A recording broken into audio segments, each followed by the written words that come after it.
Hello and thanks for joining us from our studios in Israel. I'm Aaron Porras, here with ILTV's morning briefing. Israel has accused Iran of both funding and organizing worldwide terror campaigns against the Jewish state, and it looks like that threat was even closer to home than many thought. The SHIN has just confirmed that it busted an alleged Iranian terror cell operating in the West Bank. 3 alleged members of the cell have been arrested, and apparently were being directed by Iranian operatives in South Africa to orchestrate terror attacks in Israel. The SHIN claims the 3 suspects were ordered to set up a computer store in the West Bank, which served as a base for intelligence gathering. The suspects were then commanded to collect various intel on Israeli activities, including money, SIM cards, and photographs taken inside Israeli territory. Apparently, the main suspect, a 29-year-old Palestinian computer science student, was recruited into the spy ring by his cousin after he returned from South Africa. Israeli officials say this cell has been operating for over 2 years in the West Bank. Prime Minister Netanyahu says this is clear evidence that Iran isn't content with merely funding terror groups like Hezbollah and Hamas, but is also clearly trying to directly organize terror attacks inside Israeli territory. A controversial bill allowing the state to put convicted terrorists to death has just cleared its first hurdle.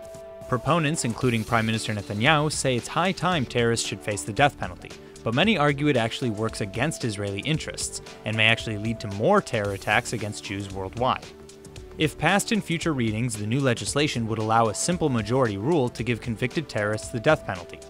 Israeli courts already have the power to order the death penalty, but it requires the unanimous consent of 3 military judges. At this time, the death penalty has only been used once in Israeli history, against convicted Nazi war criminal Adolf Eichmann in 1962. But Israel's SHIN security agency is one of the leading voices slamming this new death penalty legislation, arguing that putting terrorists to death will only invigorate future terror attacks and even trigger kidnappings of Jews outside of Israel all over the world. Defense Minister Lieberman apparently furiously stormed out of the meeting when criticism against the death penalty was raised, but Prime Minister Netanyahu has put his full support behind the bill. Clearly, this is not only a large political issue, but a very personal one as well. Israeli and Palestinian forces in the West Bank and Gaza Strip clashed again overnight Thursday, as Gaza rocket fire, Israeli counterstrikes, and West Bank riots were all in full swing. Across 4 hours earlier in the day, 3 rockets fell from the Gaza Strip into southern Israel. No injuries or damages were reported, but in standard fashion, the Israeli Air Force struck back at significant terror infrastructure. Later, clashes in the West Bank between Israeli forces and Palestinians broke out and carried on throughout the evening. According to paramedics, a 17-year-old Palestinian was shot dead during last night's events. Protests and rocket fire across the Palestinian territories in East Jerusalem have been increasing lately, both in frequency and scale, following United States President Trump's recognition of Jerusalem as Israel's capital city. The I.D.F. released a statement stating that it, quote, will continue to use all the measures at its disposal above and below ground to thwart attacks against Israelis, and that, quote, we are prepared and ready for a variety of scenarios and will act against any attempts to violate Israeli sovereignty, end quote. As protests across the Islamic Republic of Iran continue, leaders in Israel, the United States, and even Saudi Arabia have begun to chime in, offering their support to the protesters in their efforts to bring down the Iranian regime. Well, now France has joined into the conversation, but to chastise the anti-Iranian rhetoric that's been coming out. French President Emmanuel Macron called for dialogue between the nations and an end to the current line of comments as they could, quote, lead us to war. While the United States, Israel, and Saudi Arabia don't seem too concerned over that, as they continue to directly address the Iranian people while condemning the Iranian government.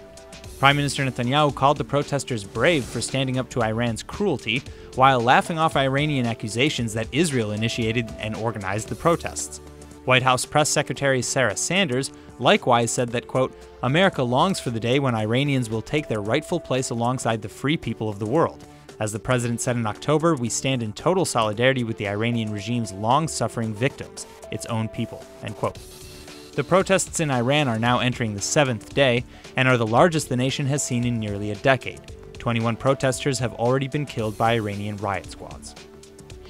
Israeli tourist Matan Olgad disappeared in northern India last month, and his body has finally been found by Indian authorities earlier today.